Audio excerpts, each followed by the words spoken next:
Question 6 देखिए, 6/13 को -7/16 के व्युत्क्रम से गुणा करें।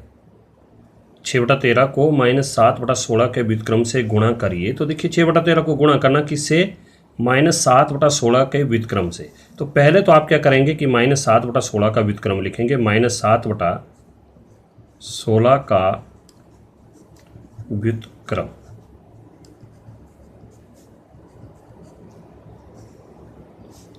बराबर है, व्युत्क्रम मैंने क्या कहा था? अंश का हर बनेगा, हर का अंश। हर है देखो 16 तो वो हो जाएगा अंश में, और अंश है देखिए -7 तो वो जाएगा आपका हर में। ये हो गया आपका इसका व्युत्क्रम।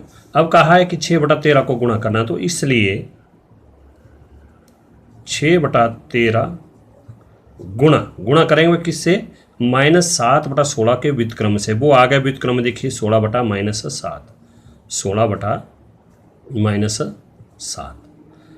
अब देखिए, अब आप इसको आगे गुणा करेंगे। अगर कटता है अंश और हर में तो काट सकते हैं। देखो 6 कम 6, 6 दूनी 12 नहीं कट रहा है। फिर यहाँ से देखिए 7 कम 7, 7 दूनी 14 नहीं कट रहा है। फिर 13 से देखो 13 कम 13, 13 दूनी 26 नहीं कट रहा है। तो छोड़ देंगे, आप कुछ नहीं करेंगे। अंश को अंश से गुणा और हर को हर से गुणा। तो देखिए 16 गुणा 6, 16 छिके 96, और बटा माइनस और यहाँ पर जमा तो माइनस 13 सते 91। तो बराबर है करके आप इसको इस तरह से लिख सकते हैं कि 96/91, और इस माइनस के चिन्ह को आप यहाँ पर बीच में या ऊपर अंश में लगा सकते हैं। अगर इतना भी लिखेंगे तो कोई गलत नहीं करता है। अगर मान लो आपको गुणा करना नहीं आता तो रफ में आप इस तरह से गुणा कर सकते हैं। जैसे देखिए 6 और 16, तो 16 गुणा 6 करेंगे आप इस तरह। देखिए 6 छिके 36, हासिल 3, 6 कम 6 3 9। उसी तरह हर 13 गुणा 7 जिनको नहीं आता है तो 13 गुणा 7, तो देखिए 7 21, हासिल 2, 7 कम 7 2 9। तो यह देखो 96/91। ओके, अब नेक्स्ट क्वेश्चन देखिए प्रश्न 7 कि प्रश्न 7 है देखिए, कौन से गुणधर्मों की सहायता से आप 1/3 गुणा इंटू 6 गुणा 4/3 को 1/3 गुणा 6 ये ब्रैकेट में गुणा 4 के रूप में अभिकलन करते हैं। तो देखिए इसमें क्या है, ध्यान से देखेंगे आप तो कुछ नहीं इसमें है। तो ये है आपका, अगर ध्यान से देखेंगे तो एक फॉर्मूला सा बनता, देखो आपने किया होगा कि a गुणा, क्योंकि गुणा है देखो a गुणा b गुणा c, तो बराबर है करके देखिए क्या करते हैं इसमें कि a गुणा b, यानी कि पहला इंटू दूसरा गुणा तीसरा। ठीक है, तो पहला गुणा दूसरा वही इकट्ठे करते हैं ये, और गुणा लास्ट वाला तीसरा अलग किया। देखिए तो ये जो होता है ये होता है आपका गुणन का सहचर्य नियम है। क्या है? गुणन का सहचर्य नियम। फॉर एग्जाम्पल अगर आप करते हैं इस तरह से, मान लीजिए 2 गुणा ब्रैकेट में लिया 3 गुणा 4 और बराबर है, फिर हम पहली संख्या 2 है दूसरी 3 है तो 2 गुणा 3 ब्रैकेट में कर दिया और 4 जो इन्होंने अलग कर दिया। तो अब देखिए 2 का 2 इंटू 3 चौके 12 और बराबर है 2 3 6 गुणा 4 का 4। पहले ब्रैकेट को करेंगे बॉड मास के अनुसार, तो 12 दूने 24 और 6 चौके 24। देखिए कोई फर्क नहीं पड़ता, तो इसलिए क्या है आंसर वही आ रहा है। तो ये होता है आपका क्या है? गुणन का सहचर्य नियम है। ये क्या है? गुणन का सहचर्य नियम। गुणन का सहचर्य नियम, गुणन का सहचर्य नियम, या साहचर्य भी लिख सकते हैं आप, सहचर्य नियम। तो ये आपका गुणधर्म लगता है। ठीक है, अब प्रश्न 8 आ रहा, देखिए कि क्या -1 से 1/8 का गुणात्मक, क्या -1 से 1/8 का गुणात्मक प्रतिलोम 8/9 है? अगर है तो क्यों, अथवा नहीं है तो क्यों नहीं। देखिए क्या -1 से 1/8 का गुणात्मक प्रतिलोम 8/9 है, क्यों अथवा क्यों नहीं। तो अब देखिए सबसे पहले -1 से 1/8 -1 सही 1/8। तो सबसे पहले क्या करेंगे आप इसको मिश्र भिन्न को तोड़ेंगे। तो देखिए आप इस चीज़ को क्या करते हैं, 8 एकम 8, 8 जमे का 9/8 और चिन्ह माइनस का तो -9/8। ठीक है, अब कहा है कि -9/8 आया, तो इसका कहा कि गुणात्मक प्रतिलोम 8/9 है।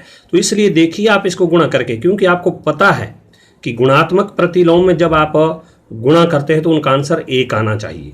तो देखिए यहाँ -9/8 आया है इसका, क्योंकि पहली संख्या हमारे पास -1 से 1/8 था, तो ये आ गया -9/8। इसको गुणा करना किससे?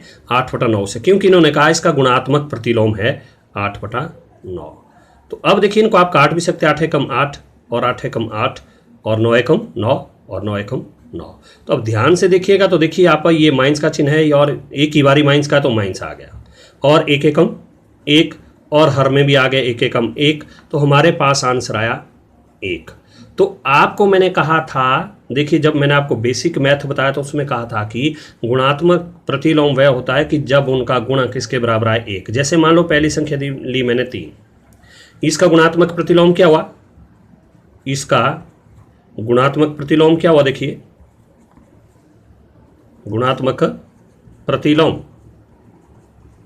क्या हो? देखो इसका गुणात्मक प्रतिलोम वो होगा 3/2। कितना होगा? 3/2।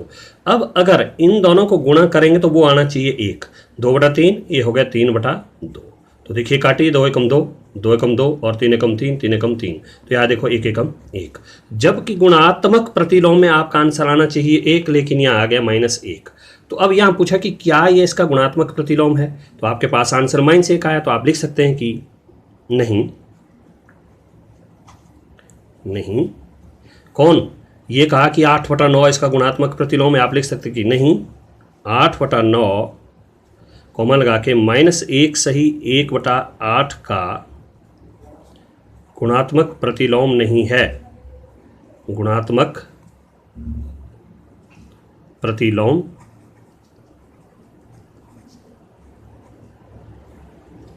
नहीं है।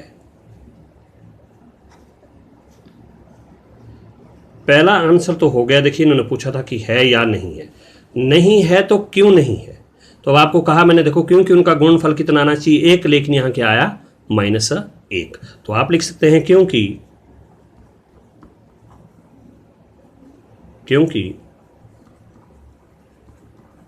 दोनों का गुणनफल -1 है,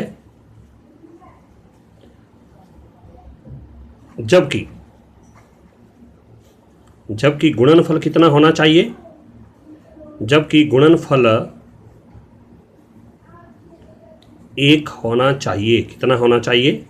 1 होना चाहिए। तो इसलिए आपका ये गुणात्मक प्रतिलोम नहीं है, क्योंकि इसका गुणा करके -1 आ रहा है। तो इसलिए लिख सकते हैं आपकी नहीं, 8/9 -1 से 1/8 का गुणात्मक प्रतिलोम नहीं है, क्योंकि दोनों का गुणनफल कितना आ रहा है? -1, जबकि गुणनफल कितना आना चाहिए? 1 होना चाहिए आपका। ओके।